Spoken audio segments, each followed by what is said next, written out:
Welcome class. Welcome to this next lecture on functions.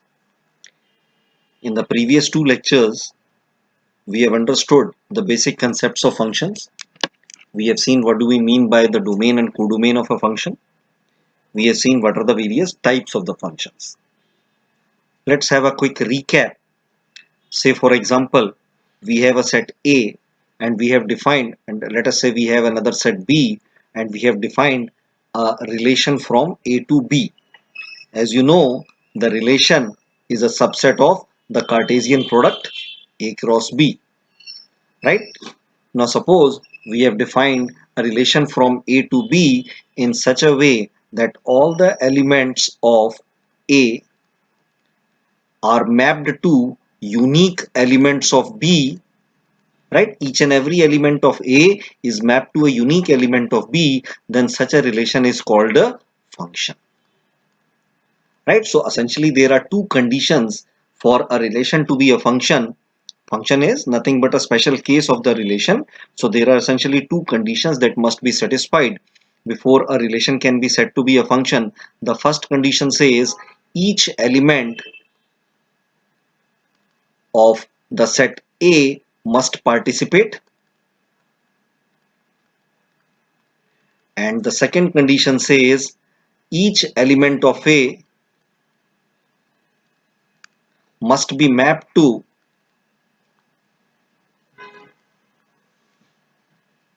a unique element in B. Right, so we write it as f of A is equal to B, if where A belongs to the set A and B belongs to the set B. Right, this is called the pre-image and this is called the image. So here B is the image of A and we can say A is the pre-image of B. The set A is said to be the domain, the set B is called the codomain. And the set of all the images is called the range. So we have the domain, we have the codomain, and we have the range. Right? This is what we discussed in the first lecture. Then in the second lecture, we saw essentially that there are two types of categorizations of functions. Before we go into that, a function is graphically represented by using a arrow diagram. Now, how do we create an arrow diagram? I'm sorry, there seems to be some problem. So that's why it is creating lines on between. So let's bear with me. Right? So for creating an arrow diagram, what we do is we take the two sets. Let us say this is the set A and this is the set B. And let us say these are the elements. And we draw lines.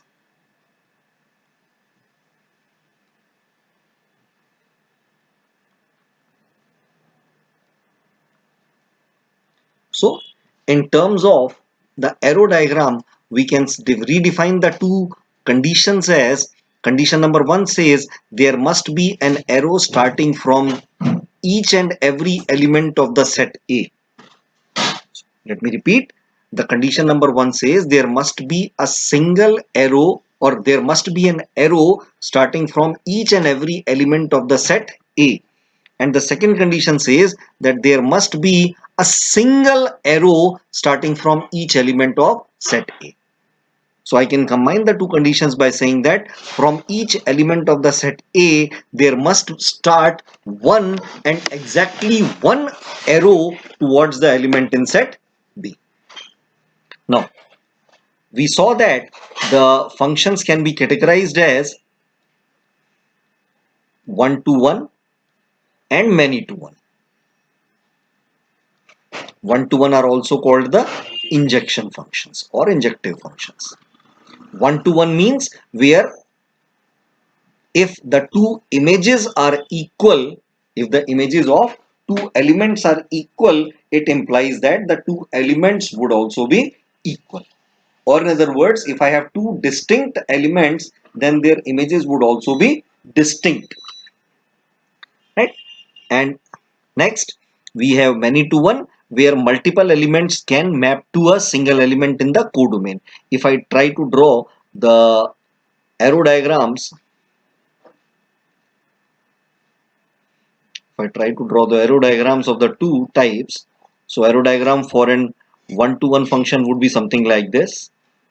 Each element is being mapped to a separate element,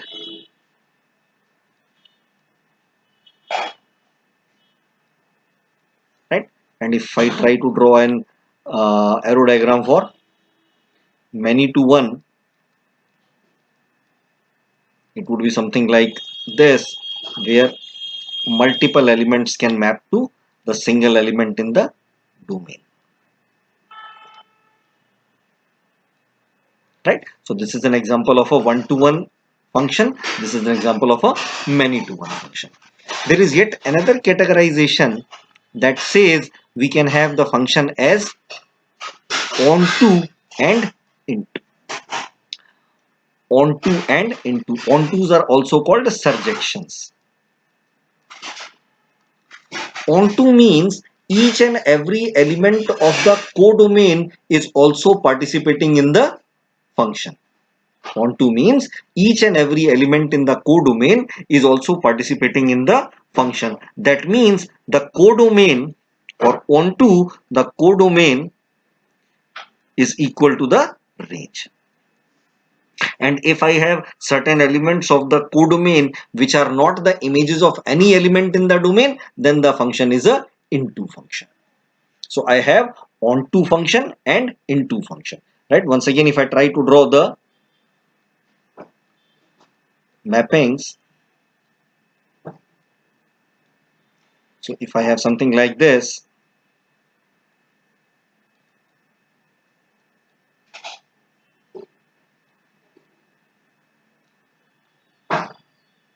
you can see here each and every element of the set B is being used as an image of one or the other element of set A. So this is a onto function, whereas in case of an into function,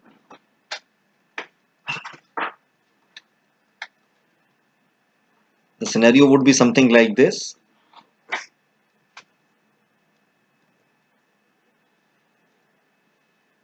You can see over here there is this element of the set B which is not being used as the image of any of the elements. So this is an into functions. Now if I combine these two, categorizations, I have yet another category of functions which are called bijections. Now a bijection is a function which is both an injection as well as a surjection. So a function which is both one-to-one and onto is called a bijection. In the previous lecture, we saw how to check if a function is a one-to-one function. In order to check for a function to be one-to-one, what do?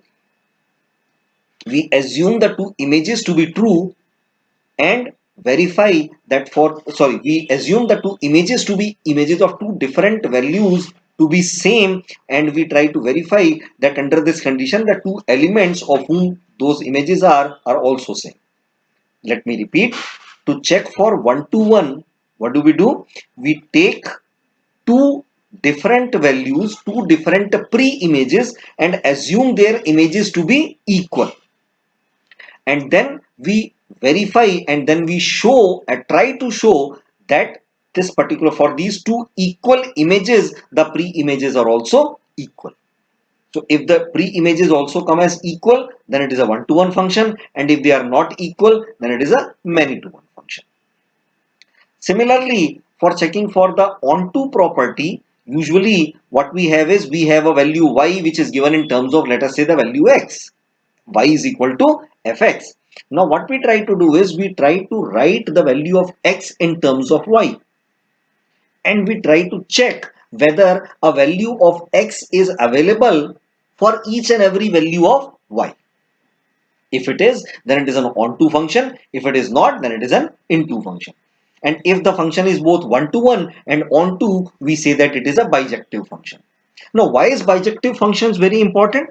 Because bijective functions are important because only bijections can be invertible. That means the inverse of a function can exist if and only if the function is a bijection. In the previous lecture, we saw certain examples where we verified the one-to-one and onto property. Now today, we are going to use exactly the same examples, but we will go one step further. Once we have verified that those functions are bijections, we will find out the inverse of the function. One more thing that we will talk about in this particular lecture is that we will study the composition of functions. Just like you can combine two relations by finding relation composition, similarly you can combine two functions by using function composition, although the process is a little bit different. Or I can say the composition process in functions goes exactly the other way around as it goes in the relations, but we'll come to that. Now you see, inverse functions. Every bijection from set A to set B. We have a set A and we have a set B, and we have defined a function from set A to set B, right? If it is a bijection, that means it can have a inverse. So that means if a bijection is there, then it is a invertible function. What do we mean by invertible? Invertible means it can have a inverse function. So we can see it over here. Suppose this is the set A and this is the set B, and I have a function f going from A to B, mapping from A to B, right? Then what will be the inverse function? Inverse function will be a function from B to A. But it is only possible if and only if this function f is a bijection, right? So bijections are called the invertible functions. Now a question might arise in your mind, why only bijective functions can have inverses? What is so special with bijections that it is only the bijective functions that are allowed to have an inverse? Essentially speaking, if I see, I have two types of categorizations. One is the one-to-one and many-to-one, and the second categorization is onto and into. Now if I see two here and two here, so I can have four possibilities. One is one-to-one onto, one-to-one into, many-to-one onto, and many-to-one into. Out of these four possibilities, only one possibility, one-to-one onto, can have an inverse. Now the question might arise, why is it so? Let's check. Right now, I will explain it in the form with the help of four arrow diagrams. What I'll do is I'll make four arrow diagrams. Let's first make the arrow diagram of one-to-one into. One-to-one into means for every pre-image or for every distinct pre-image, there is a distinct image. And into means there are certain elements of the codomain which are not used as the image of any of the pre-images.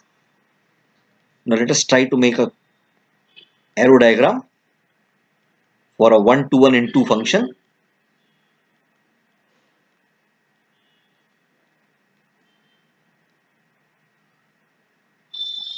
As it is a one-to-one function, so every element of the set A will map to a separate element of set B.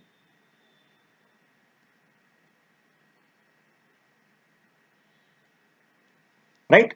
So this is an example of a one-to-one into function. Once again, let's make a, let us say, many-to-one into function.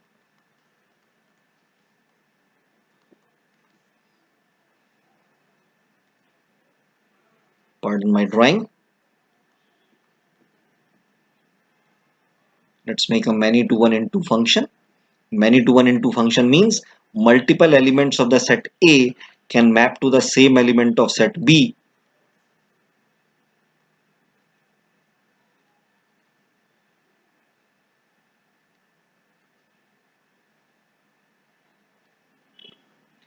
And into means there must be some elements of set B which are not being used as the functions. Now the third category, let's say one-to-one onto.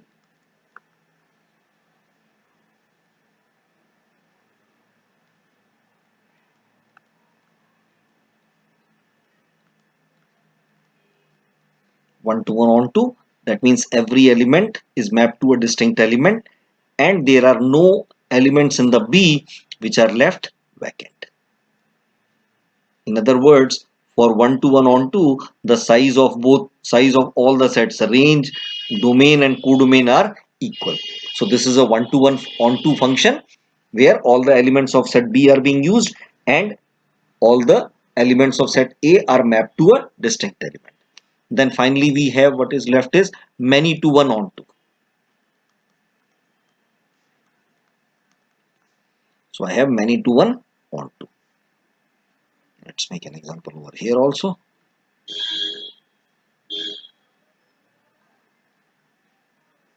So on 2 means all the elements of set B must be utilized. Many to 1 means multiple elements of A can map to the same element in B.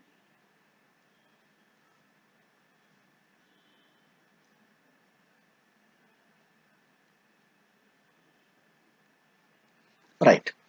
So these are the 4 samples of 4 type of inverse functions. Now when I'm defining a function, the function f is being defined from set A to set B, right? So what will be the inverse function? Inverse function f inverse will be defined from B to A, right? So how do we draw the inverse of a function? The lines between the two ellipses will remain the same, only the direction of the arrows will be different. I'll repeat, only the direction of the arrows will be reversed, right? Now let us see why an inverse cannot exist over here. Now f inverse is a function from B to A, right? Remember the two conditions for the existence of a function. A function from A to B can only exist if, number one, from each element of the first set an arrow should start. For from each element of the first set an arrow must start. And what is the second condition? From each element a single arrow must start, right? So let us verify whether these conditions are being met for the inverses of the 4 functions. Here you can see these two elements of the set B. If I try to make the inverse, for inverse, what will happen is this will become the first set and this will become the first set and this will become the second set. The inverse will be f inverse will be mapped from B to A. So the direction of the arrows will be from B to A. Right? So here you can see this becomes the first set and this becomes the second set. Now these two elements of the first set do not have any arrow starting from them. So the first condition is violated. So f inverse cannot exist. Let's see over here. Once again, this is the first set, this is the second set, and I'm defining the f inverse from B to A. Right? So assuming the arrows going in from here to here. Here you can see from this particular element, 2 arrows will start. In case of f inverse, 2 arrows will start, which violates the second condition. Moreover, this particular element is there which does not have any arrow going out of it in case of inverse. So the first condition is also violated. So f inverse cannot exist over here.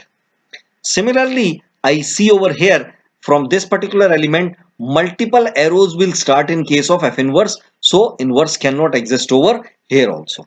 And in this case, all the elements of B have an arrow starting from them in case of an inverse and a single arrow starting from them in case of an inverse. So f inverse will exist over here. So this is the only case where f inverse will exist. So now you see why bijection is necessary for invertibility. Now let us see certain examples. These are exactly the same examples that we have seen in the previous lecture, but in the previous lecture we stopped at the point where we verified that the functions were 1 to 1 or not, or the functions were on to or not. Here we will go one step further and we will also find the inverse of the function. Right? So this function says let A is the set R minus 3. That means the set A is the set of real numbers except the number 3, and the set B is the set of real numbers except the number 1, right? And that function is defined from the set A to set B, and it is defined as fx is equal to x minus 2 divided by x minus 3, right? X minus 2 divided by x minus 3, where x belongs to the set A. Why? Because it is from A to B. Now we have to verify whether the function is one-to-one and onto. We have done it in the previous class. Let's have a recap over here also. To check for one-to-one property, what we do is we take two elements x1 and x2 and assume that fx1 is equal to fx2. We are taking two elements x1 and x2 belonging to the set A, and we assume that f of x1 is equal to f of x2. Now under this assumption, we will try to verify whether, if we assume fx1 is equal to fx2, whether x1 is coming equal to x2 or not. So f of x1 means x1 minus 2 divided by x1 minus 3. F of x2 means x2 minus 2 divided by x2 minus 3. We perform the cross multiplication and solving. Once you solve it, you will get x1 is equal to x2. So if the images are equal, it implies that the pre-images are equal. So this is a 1-to-1 function. Now how do we check for onto? Now I have this fx is equal to, you can say y is equal to x minus 2 divided by x minus 3. Now somehow by calculation or by manipulation, what I try to do is I try to write it in such a manner so that I can write x in terms of y. So this is what I get. X is equal to 3y minus 2 divided by y minus 1. So now what I have done is I have rewritten this expression in such a manner that x is being calculated in terms of y. Now what did I say? For onto, we verify that each and every element of the codomain is an image of one or the other elements of the domain. So what I'm trying to verify over here is for each and every element of y, there exists an element x, right? So as x and y are both real numbers and y minus 1 cannot become 0. Why? Because now in case of y being the coming from the set B, this is set B is the set of real number without the value 1. So y cannot have the value 1. So if y becomes 1, then it becomes 0. You get a divide by 0 error. But this condition is obviously overruled over here. So for each and every real number y, I can have a real number x. So this is a onto function. Now if the function is 1-to-1 and if the function is onto, that means it is a bijective function. If it is a bijective function, that means an inverse can exist. Now our task is almost done. Why? Because in order to find the bijection, what we did was we have rewritten x in terms of y. Now that is exactly what we need to find the inverse. But once again, for in the case of inverse, there will not be any y over here. So we rewrite the expression for this y into x and y in terms of x and y itself. So f inverse x, we have the x is equal to 3y minus 2 upon y minus 1. So this becomes the expression for the inverse. So f inverse x is equal to 3x minus 2 divided by x minus 1, where x belongs to the set B and f inverse x will belong to the set A. Right? So this is the expression for inverse. Now inverse can only exist when it is a bijective function. Let's see this example. Fx is equal to x upon 1 plus x square, where x belongs to the set R. X is a real number, right? Now for checking for 1-to-1 property, once again we take two real numbers x1 and x2 such that f of x1 is equal to f of xt. We have it over here. We solve it. We get the value of x is equal to x2 or 1 upon x2. We get the value x1 is equal to x2 or x1 is equal to 1 upon x2. Now up to this point, if it was there, it was 1-to-1. But this possibility x1 is equal to 1 upon x2, this is the, so what it has shown is that this, if this is the case, then this cannot be 1-to-1. It cannot be 1-to-1.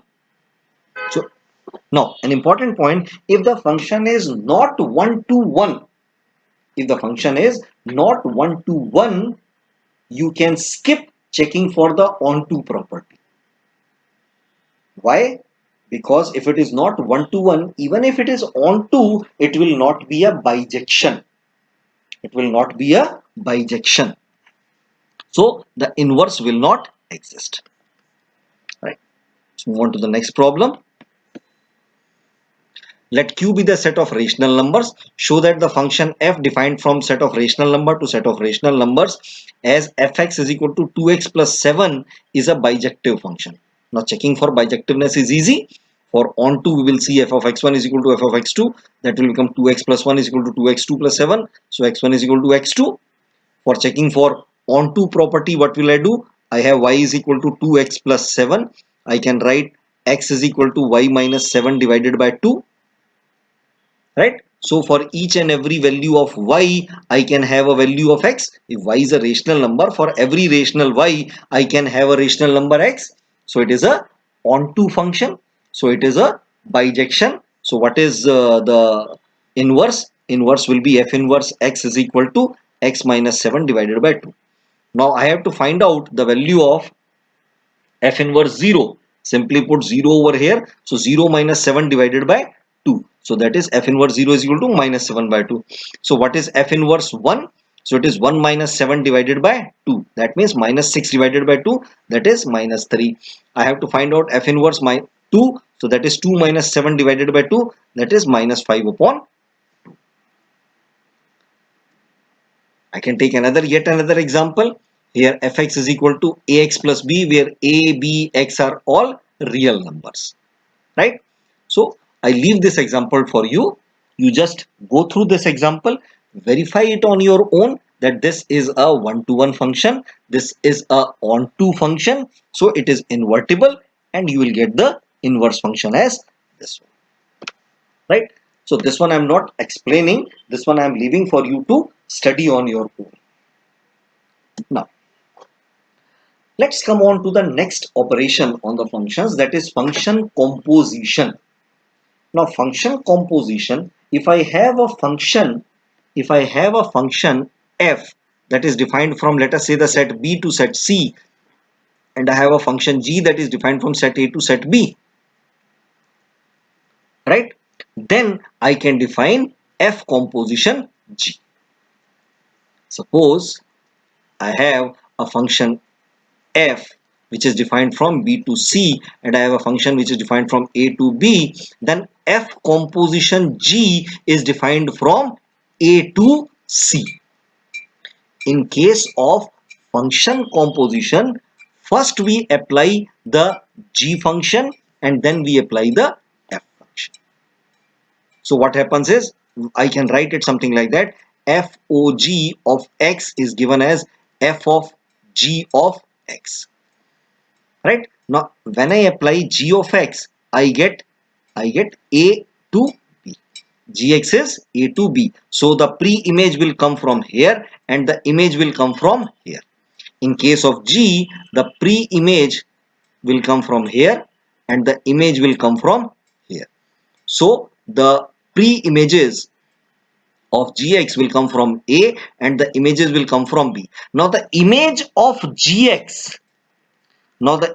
gx will work as the pre-image for f.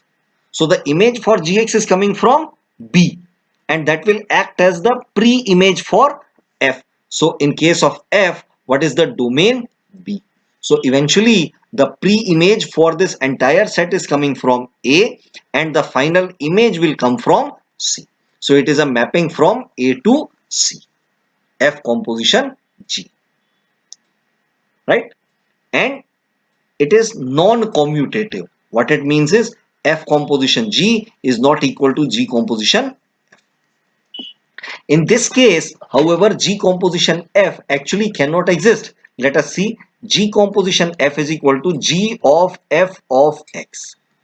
Right? For f of x, I will take the pre-image from B and I will get the image from C.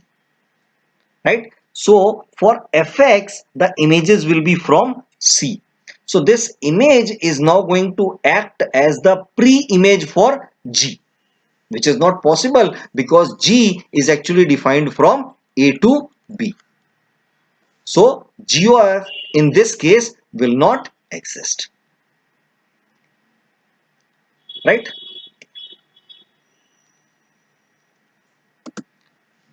Let's see it graphically. If we see it graphically, if this is the function set A and this is the set B, this is the set C, and the function G is defined from A to B and the function F is defined from B to C, then the FOG, that means F composition G, is defined from A to C. Let me write it very clearly over here. F composition G of X is F of G of X. If I write F composition G, first G will be applied and then F will be applied.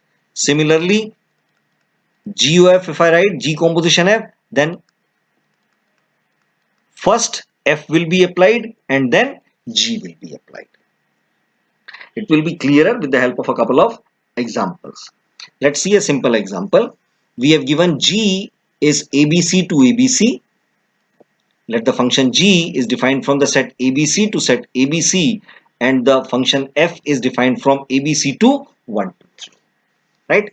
Now we have to find out F composition G of X, that means F of G of X, right? Where this pre-image is going to come from this set. So I have three options. I have three things to find: FOG A, FOG B, and FOG C. What is this? This I'll write as F of G of A. This will be F of G of B. This will be F of G of C. Right? Now G of A, you can see it over here, is B. G of A is B. So you can write this becomes F of B. And F of B you can see from here is 2. So I can write F composition G of A is equal to 2. Similarly, you can write C over here, F of G of B. G of B you can see from here is C. So this will become F of C. F of C you can see from here is 1. So you can write that FOG B is equal to 1. Then I can see FOGC, F of G of C. G of C you can see from here is A. So I can write it as F of A, which I can see from here is 3.